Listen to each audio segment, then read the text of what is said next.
athletic director had something to say. Over the coming days, weeks, and months, I hope to learn a great deal about this world-class institution and the men and women who have dedicated themselves to North Texas and love it so passionately. There's no question that we have some big challenges ahead of us. Our competitors, they're not sitting idly by waiting for us to catch up. But as an athletics department, as a university, as a community, I am confident that we're going to accomplish great things. Together, we're going to build an elite program that excels academically and athletically. I'm looking forward to that challenge. I can't wait to get started. Go Mean Green. Go Mean Green. There you go. Okay, you know what? I wanted to put this in the clip, but he has a daughter, and I think her name was Heather. Or, it really doesn't matter. Everyone loves a good sports baby. Right. A good Riley Cooper. Okay. He calls her Chucky because she destroys everything. He goes, just ask the people on the airplane on the ride here. She destroyed the plane. So I like that. I like that he calls his daughter Chucky. Yeah, so we've heard Joe Green, who's the long-standing pillar of North Texas football. We've heard from Seth Luttrell, who is the new upstart coach. We've heard from Ren Baker, who's the new big gun on the block. Right. What do you feel about the program right now? What would you say is tangibly different for you? What's tangibly different is they're allowing the outside source into their program. When we were there, I mean, it was a closed house. They didn't want, if you weren't in, you didn't get in. That was my opinion of it. And the first 2 weeks have been open, actually, like entirely open to the public. Right. I think that there is a bunch of people who, Dan McCarney, North Texas was like a retirement home for Dan McCarney. Like he was older. He won his bowl game. He put the chip on, he put that on his resume, and he was content, Dan McCarney at 60, whatever he wasn't going around the recruiting trail with a passion and a fire. He could give a good rah-rah speech, but when it came down to it, he was trying to play Big Ten football in Conference USA. Which you're not going to get the linemen, the defensive linemen, to play that kind of football. I think he was playing a dated offense. That's true. Which we all thought would change once Canales took the reins. It didn't. I think I wrote an article about this when I was at the University of North Texas about you knew what play was coming next. Dive right or dive left. Play action down the field. Overthrown. Underthrown. There was no middle game. There was no intermediate pass game. It just didn't happen. It was very disappointing to watch. My big hope. Okay, so here's the things. The positives for me. Like I'm a skeptic, right? There was no such thing as a slant route going in the Dan McCartney era. Here's the positive things for me. Okay. There is a system that favors not having to have the best athletes in the world. Mm-hmm. Just throwing it to the open guy, letting athletes make plays, the ones that you do have. I think that's fantastic. I think Alec Morris, we've seen in Conference USA a lot of success for fifth-year senior transfer quarterbacks from major programs. Right. Look at Western Kentucky. Look at La Tech. Look at Driscoll, who you can even go to the American Conference. Right, and you look at that kind of success.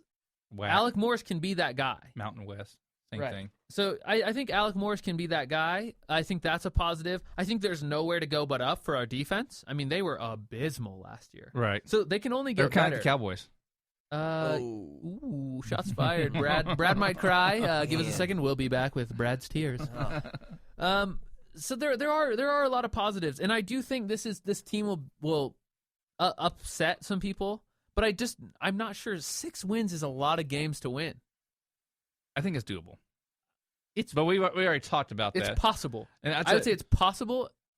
I'm not quite sure it's doable for the team this year. To go from 1 to 6 might be, to me, that's too big of a leap. I mean, if they can maybe get to 4 or 5, I would say, you had a great year, but 6, not quite sure on that. I just think Seth Luttrell, his goal, while I understand his goal to his team, he just told us, is to win the bowl game they're in. His real goal should be to showcase an exciting, fun, high-scoring system Right. that other athletes are going to want to come play in so that he can show people that there is some change here and that this is an exciting place to play football. And if you're a good quarterback, you're going to have a chance to like throw for 3, 4, 5,000 yards and put your name in the record books like Graham Harrell Right. or And you got Graham Harrell as your backs coach. Before, why would you want to come here and play quarterback? What draw was there to come play quarterback? Absolutely to hand none. the ball off and get hit a lot? Like, does that sound like a good time? Absolutely none. No, it So, doesn't. so now under this system, As a former quarterback, no, it doesn't sound fun. right? So in this system, it could be exciting to watch. I have faith that they are a better team already than they were under McCarney and Canales. I also want to temper my expectations. So as I sit there for all 5 home games, I don't just like cry every time we lose. Okay, so who do you think wins the Conference USA title? Oh, it's going to be Western Kentucky or Middle Tennessee State. No, you're forgetting Marshall. Marshall is consistently Marshall's good, and from the West, Rice usually comes in kind of interesting. Right. They weren't great last year. Southern Miss could repeat. That's a possibility. Okay. But yeah, and we haven't won Conference USA yet. No. Even we should have. We should have in 2013, but we didn't. Right. But let's not go back down that memory. What? I think that's enough North Texas. And I'm done with college football for right now. What yeah, about you? let's Okay, let's go ahead and move on. tease it out. When we come back, we're going to go into Major League Baseball. And should you play that song?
We are back with the Texas Strangers with David Carson and Ryan Gano.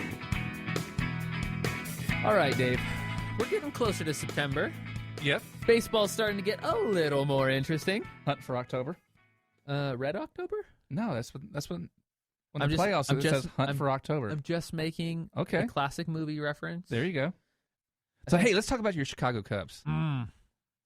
Okay, so when it comes to baseball, Dave is more into actually watching the baseball than me. I'm into knowing where my team stands. Right. And do we have a real shot at the World Series? That's pretty much, until playoffs happen, that's my interest level in baseball. Because you're a Cubs fan. That's the reason why you never really paid attention to it Uh, until last year. I and don't the year know. I before. really did enjoy the midseason trade deadline because usually we got to pilfer the Rangers for some. Right. We took all their prospects and dished them some pitcher who wasn't going to perform at the same level. Okay. Very true. So I mean, I've enjoyed that. I'm fine. Look, okay, my teams. Listen, these are my 2 teams that I'm diehard about. Okay. The Cubs All right. and North Texas. You think I'm not used to rebuilding years, Dave? Come on, man. You can't hurt me. You can't kick me while I'm down. I live at the bottom here. You're a bottom feeder, huh? Hey, You're like a I'm crab. I'm loyal. That's what I am, Dave. You're like I'm loyal. You're like the crab in the bottom of the ocean, right there on that sewer pipe, going mine, mine. Well, we are talking about the Cubs, and you want to talk about dwelling at the bottom. I think we are at the tippy top last time I checked. Hey, Not bad. Another win today. There you go. Beat the Brewers. I think 4-1 was the final. Okay, I mean, after so many years on the bottom, you deserve to be at the top now. That's good farm system development. We have a lot of young players tied to good length contracts, and now we can start dealing for players we really want to help us push us over the edge. Let's talk about your new closer. Okay. What's his name? Aroldis Chapman. Okay. He was a mid-season deadline trade. Okay. We didn't lose much. I think a couple Trade of top 10 deadline day prospects. deal. Yeah, actually, yeah. Okay, so We have plenty of those. okay, so but there's some baggage with him. He missed a couple of games. He was suspended for a little while because he beat up allegedly beat up his girlfriend and allegedly shot 5 rounds of a gun in his garage. And the charges were dropped. Exactly. Okay, so But I mean, again, I am the anti-domestic abuse thing. Like, I think that's he totally probably did it, and he totally probably got away with it by making a deal with his girlfriend, wife, or she cares about him enough that she doesn't want to do that to him. exactly. One of the two. Hey, millions of dollars. Money talks. Money talks, and I'll go ahead and build my house later. All right, so on that domestic violence change, for some stupid reason, the Chicago Cubs PA, not the PA announcer, but whoever runs the music, The Brad. the Brad of the Chicago The Cubs. Brad of the Chicago Cubs All right. dropped. He chose to play a song by the Prodigy called What was it called? "Smack My Bitch Up." Ooh. I think that song comes from the early 2000s. Something like that. Yeah. So, I mean, I would totally get that move. I mean, it is kind of funny. Okay, but like I get it. I totally understand that move from the visiting. If they were visiting, Right. Like if you go to the Brewers and their PA guy Aroldis Chapman comes out and they play that, it makes sense. Yeah, it's funny. Right? Like you're harassing Aroldis Chapman Right. and trying to get into his head. It's- but your yeah. own PA guy, like that's kind of selling you out. Whenever I went to a Frisco Rough Riders game a couple weeks ago, Okay. and for the opposing batters, they played all of these, like, I guess you'd say, like, girly songs. Like they Britney played, like, Spears. Britney Spears and Right. Spice Girls for, like, their walk-up songs. And it was funny. They didn't do it to their own people. Right. They did it to the opposing team. And it was really funny. And, like, a lot of people didn't catch on, but I thought it was really funny. But you were observant, huh? Yes, I was You were very on observant. I was on it that day. it. Are any of those songs now in your iPod? One or two. One or two? Okay. Yeah, it's Spotify now, is Dave. it We all Spotify? have playlists. It's fine. You'll So catch on. I'm still the You'll old catch one. on. It's Okay, fine. eventually, one day. Not today. Yeah, so I mean, to me this is one of those things that's not really a news story that people make a news story. Like it's not that it literally deserves like a one-line blurb like guy who got fired and that's what it is. It's a one-line blurb. But guess other what? than that, It's okay for a Cubs are cruising. We're like 12 games ahead of anyone in our division.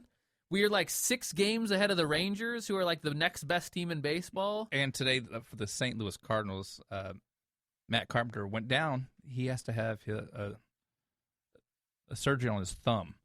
I never want to wish injury on a player. So, But if the Cardinals franchise fell in a sinkhole, I would be a much happier person. and speaking of injuries, one of our favorite players around here, Giancarlo Stanton of the Miami Marlins, sliding into second base, hurt himself. I don't remember what the injury is off the top of my head. I'm sure we could look it up real quick. But here's the thing. That guy had 25 home runs, which was 1/4 of the home runs hit by the Miami Marlins this season. So what you're And the trying Marlins to say, are in the hunt for that wild card position. So what you're trying to say, Dave, is that they could use a little home run help. They could use some help. Well, I know a guy in New York who's kind of not getting to go out on his own terms here for his retirement. He's not very happy about it. Now, let's look at this. What do you know about the Miami Marlins? I know that they are owned by a guy who likes to take some chances. Okay. Who's their manager? I'm drawing a Don blank. Mattingly. There you go. Don Mattingly. Who's our hitting coach? Barry Bonds. Barry Bonds, yeah. Okay. Barry Bonds. Barry I Bonds. do know that one. Okay. And I will say they also bamboozled the city of Miami into giving them a ton of money for a new stadium they didn't need. Well, that's where the new-ish, not even. Yeah, that's where the Orange Bowl used to be. Yeah. So if you guys do you guys know about the Orange Bowl? What's that, The old original, man? the original Orange Bowl. I only know by watching the youth 30 for 30. That's the only reason why I know. You do know, which is one of the best. Yes, I it is. immediately was a Miami fan Yes. right at that moment. Right. I'll also say that I think Miami, they kind of have like a bad rap because of their ownership being the way they are.